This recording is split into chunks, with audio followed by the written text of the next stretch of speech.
I believe we're now live. So hello everybody. This is the weather show we haven't named yet. The 7th episode. Jeff's here. Matt probably won't be here because we're doing this on Saturday, the 23rd, because I couldn't do it yesterday, the 22nd, because I wasn't home. So I'm doing it today, and Matt's probably not available. But there's probably somewhat of a reason as to why he wouldn't be available, and I'll just bring it up. This happened. I mean, as anybody who would know, I live in Anamosa, which is over here on the left-hand portion of the screen. This came through, and earlier you can see there was a tornado warning. And earlier than that, there was another tornado warning. This was, as you can see, it's purple, meaning there was a confirmed tornado on this storm earlier down here by Epworth, back over here to Worthington, and there was a tornado at Lake Delhi. There's video of that. I have seen it. It's kind of creepy. So that's why Matt's probably not around, and we'll discuss this because it didn't come without warning, because as you can see, there's warnings. So, but that's the current radar as of right now, because we're doing this at 7 o'clock, and you're going to hear things going off because I'm watching this stuff. So I don't care about some river in Minnesota, but well, I do, but like that right now. So that's what's going on right now. So we had this today, and usually I do my severe weather stuff. I like tweet my warnings and whatnot because I don't automate my stuff. Anything you see is tweeted by me. And of course, there was like 5 tornado warnings. I didn't tweet anything. I had severe thunderstorm warnings, didn't tweet any of them. Severe thunderstorm watch, didn't tweet any of them. Why? I wasn't home. I didn't come home until after most of this severe weather had departed, because today was the day that I was supposed to go get my niece, who lives in Belleville, and we went to pick her up in Maquoketa. So I went with my mother in my car to Maquoketa. We ate a late lunch there at Pizza Hut. We were the only ones in there after like 10 minutes of being there, and the other people left. So then we were the only ones in there. And then we left there at about 3:20, 3:25. We're driving home, blah, blah, blah. The weather looks ominous. It's not terrible. Of course, we're not paying attention. The one time I don't take the weather radio, the one time I don't take anything weather related, is the one time there ends up being severe weather. Yep, typical Jeff. Something happens and Jeff's not prepared. But I did notice that it was starting to get a little ominous. I didn't see lightning, which made me suspicious, because I thought if I had seen lightning, I would have probably been wanting to turn on the radios. Because by that point at 3 o'clock, there was, I believe, already, by the time we got closer to Anamosa, it was after 4. And at that point, I believe the first tornado warning had already been issued. So I would have turned the radio on in my car, and I would have probably heard the tornado warning. And at that point, I would have been like, oh my gosh, tornadoes are coming. It wasn't until I got to my mom's house and dropped my niece off and stayed there for a little bit, because I wasn't going to come home until later. Because I was thinking, yeah, we had a severe weather threat, but I'm thinking, yeah, right. Yeah, severe weather doesn't touch down here. It's not until my sister calls and says, oh, there's a tornado warning north of you. And then I'm thinking, okay. And then there was a severe thunderstorm warning. I'm like, okay. It was still looking like the same. It was dark. It was somewhat ominous, but I didn't hear any thunder. It was 5 minutes after that it started thundering constantly. My niece starts to freak out because she's 6, because she heard tornado, thought it was coming. And what does she do? She grabs the stuff she brought with her and wants to run to the basement. So God bless her. She knows what to do, because my sister and I I taught her. So she's like, she doesn't want anything to be lost. I said, you don't have to do that. No, I want to take it. Okay. And then she's like, we need to go into the bathroom. It's like, okay, but that technically is not safe in my mother's basement, but that's where my mother and my mom's dog and my niece went. I went in there afterwards because I had the radar up at my mother's house. So we stayed there. The scanner was on and upstairs, which we could sort of hear. They were talking about funnel clouds and all this stuff, and there was excitement. There was a tornado on Lake Delhi, as I mentioned. There was a report of a tornado near Worthington, up to near Epworth. Supposedly there was the stuff that people saw that. The tornado that was at Lake Delhi, excuse me. I'm probably not going to post that or put that on here because I don't have the just a minute. I don't have the right to do that because I'm not gonna take people's stuff and use it for thing. But it is there. It's on Facebook.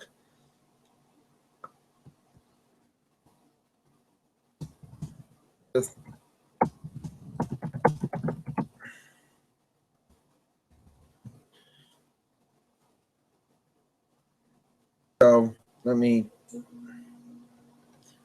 do that then. So, but yeah, that was the interesting thing. That was at about 4:35, whatever. It's now 7 o'clock. I look outside where I'm at. The sun's out. Sounds like summer. Sounds like summer in Iowa to me.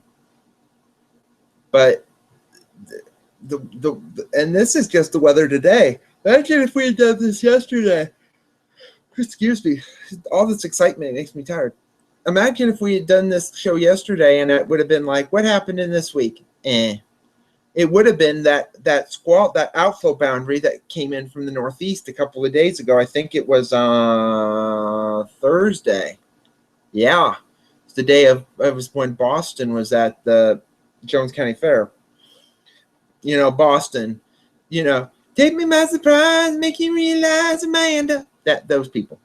I didn't sing very good, so don't get me on that. But that was probably going to be what we were going to discuss. Going, ooh, that was an interesting thing that occurred on Thursday. We were under the excessive heat warning. It was hot. It was bleh, it was horrible. Heat index of 115 that day on Thursday. God awful. It had to be the day my mother's air conditioner went out. She got it fixed, thank goodness. And then you could see the storms up in Wisconsin. You could see them building up way up in Wisconsin and southern Minnesota. Well, those storms blew through Madison and Rockford, Illinois. But then the storm line backbuilt kind of along the Mississippi River as my thing is beeping. So anytime it beeps, I immediately have to find out what it is. And okay. Nothing concerning. And so the storms backbuilt, and those storms backbuilding were slowly moving to the southwest. And then you had an outflow boundary that was coming in. Well, those storms the outflow boundary made it to here. The temperature dropped 10 degrees. The dew point dropped 10 degrees. And it went from being in, at that point, it was evening. I think it was about 10 o'clock at night. The temperature dropped from the low 80s to near 70. The dew point went from the upper 70s to the upper 60s. The wind picked up out of the northeast and east at about 25 to 30, and it started feeling pleasant. Not like, oh, comfy, but pleasant, given the fact that a heat index you go from a heat index earlier in the day of 110 to 115 to having what technically would be no heat index.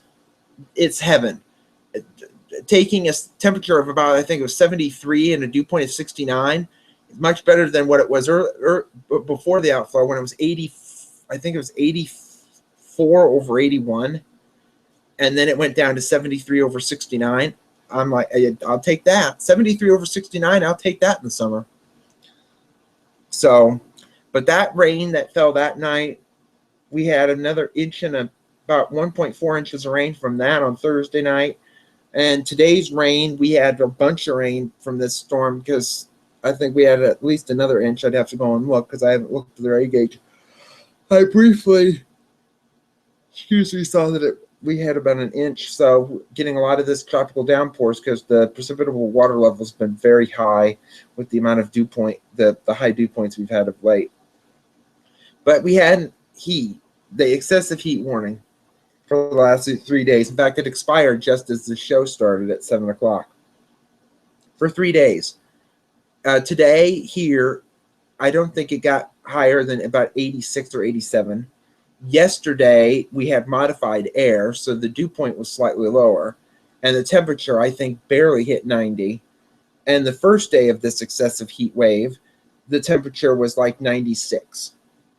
So technically, we had one hot day, one modified warm day, and then today the humidity was slightly higher. The humidity, I think the humidity levels were back to where they were on day one, but it was cloudy most of the day. This is the sunniest it's been all day, and it's 7 o'clock at night. So I'm wondering if they're having the thing at Jones County Fair, because Jones County Fair is like a big thing here around here. So I'm going to actually look that up. So bear with me because I'm going to look that up. Because I know Florida Georgia Line is at the fair tonight.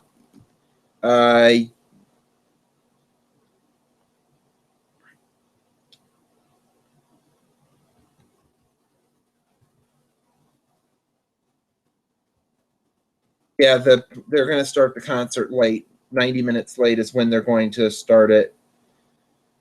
So that's the when it said. So they were supposed to start their concerts for Florida Georgia Line and all the people preceding hit them at 7. Now it's going to be 8:30. So which is understandable. They want to make sure everybody. It said that there was a lot of water down there, but right now the storms have moved away. There's still severe weather southeast of here, Clinton, Jackson County, from about and into Illinois, say Savannah from Savannah to Thompson, Illinois, across the river through DeWitt back to about Calamus and Wheatland in western Clinton County. And then the storm kind of then hangs back down toward Bennett in eastern Cedar County. And outside of that, there's a little bit of stratiform near Dubuque. The rest of the state is dead quiet. I don't see anything else on radar. Let me make sure of that.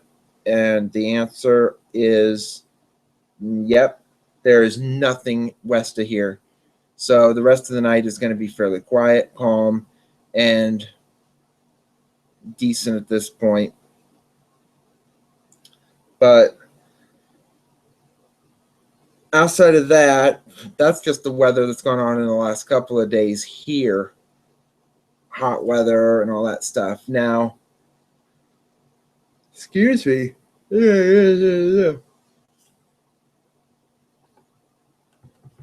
Now, Hawaii had Tropical Storm Darby. Tropical Storm Darby was moving in toward Hawaii. I believe it's, and I'm going to make sure I'm going to look at it now because I haven't looked at it in a while. I looked at it yesterday. Okay.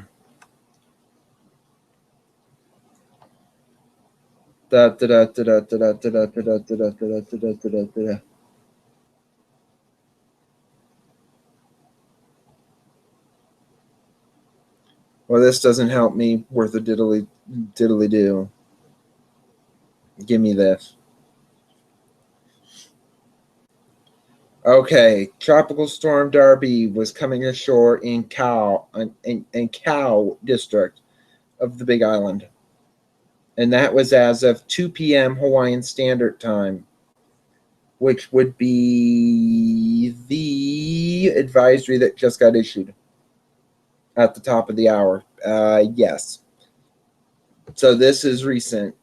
The center of Tropical Storm Darby was located 45 miles south of Hilo, or 240 miles southeast of Honolulu.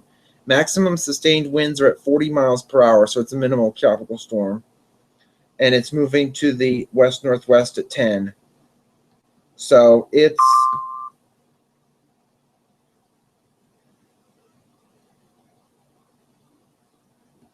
So it's probably going to weaken into a depression later. So, but it is making landfall in, excuse me, it is making landfall in Hawaii as a tropical storm, even though it's minimal. So it made it all the way there.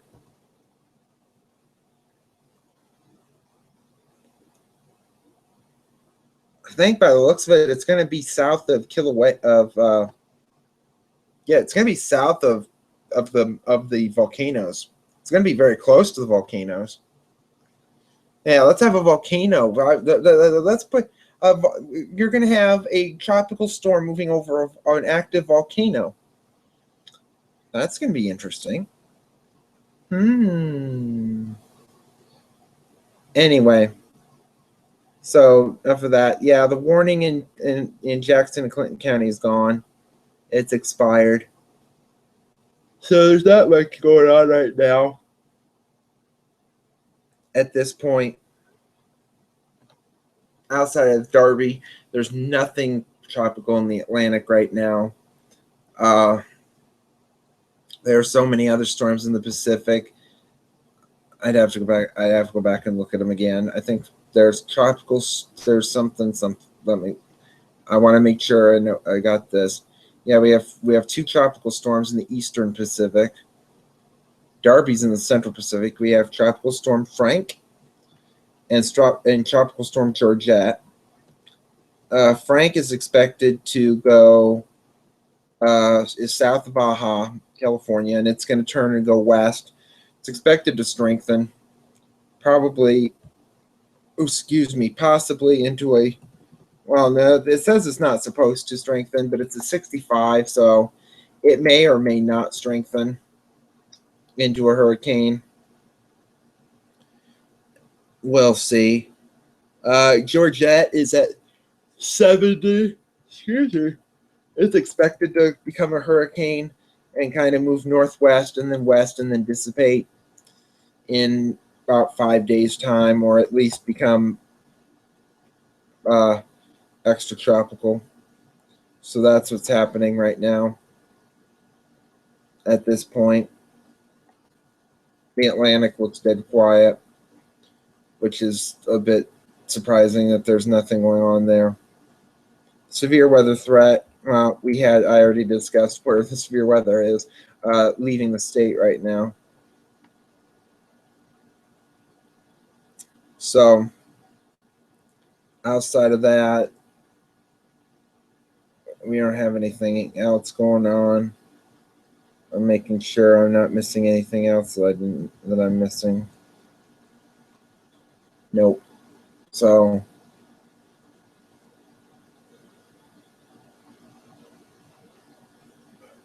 that's starting me yawning. There's not a whole lot I was going to discuss. So as my thing continues to beep or ding, I could probably turn it off because there's no more storms. So I'll turn that off because there's nothing else left. No, there'll be storms because I turned it off. That's typically how it goes. So anyway, no, this show sounds kind of boring and dull, but when it's kind of like we are kind of juggling stuff and whatnot, and the storms happened today, and I wasn't, of course, home, so I guess that's what we run into, I guess. So, but anyway, outside of that, of the tropical storm Darby hitting Hawaii, the surprise severe weather, I wouldn't call it without warning because there's plenty of warning. It was kind of a little surprising in my guesstimate because it just seemingly because we had been so cloudy, but these storms were pretty much riding a front. So anytime storms do ride boundaries, it typically causes trouble, and this one did. It wanted to be a little ornery little storm. It wanted to cause trouble. So, and I was the one, and I'll go off on this for a little bit. I'm the one that was a couple of weeks ago that I was looking at the fact that Iowa was on track for having the fewest tornadoes this year on record, which is interesting because the record is 2012, which was a drought year, a very bad drought year. Well, this year, yeah, we do have a bit of abnormal dryness and a little bit of a moderate drought in southern Iowa, but they've had rain recently, so it's not terrible. We're just not getting tornadoes this year. The minute I say that, all of a sudden we're now getting like tornadoes all the time. We've had at least several more, so I think we're going to be way below average for tornadoes this year. It's going to be way down. I don't think, unless we have an outbreak again in the fall, or we have a few more days like today where we had that tornado on Lake Delhi, which may or may not be classified as a tornado because it was a tornado. It was a water spout, but it actually went ashore because Lake Delhi is not that, excuse me, Lake Delhi is not actually that big. It's kind of it's an elongated portion of the Maquoketa River, about 15 miles north of where I live. So there was a tornado 15 miles north of me. Yay! So it didn't look very. It was decent, but it wasn't big. So, but it seems like now we're getting like every time we get a severe weather threat, we have tornadoes, at least one or two. It figures. Because we had two the other night, and that were about a week or 2 weeks ago, and then we've had at least maybe one or two today. Maybe I know for sure one, but we may have had more than that. We're not going to know that probably for at least until tomorrow when the weather service goes out if they're going to find any damage. Other than that, I don't think there's anything else to discuss. I know the show isn't very long, but we're trying to keep ourselves up with trying to get guests on for our Polygon program, which has now been on hiatus almost 2 months. So bear with us with this. We're going to try to keep this going when we can. So other than that, as the sun has disappeared again. So thanks everybody for watching and listening. Well, you can't watch because there's nothing because I don't have my camera on. So thank you for listening, watching, whatever. So you watch us next week and we'll see what we can come up with. Hopefully it's not going to be more hot weather or severe weather because I don't think we're going to have that. But then I just put the kiss of death on it. So we'll probably have something to talk about. So bye-bye.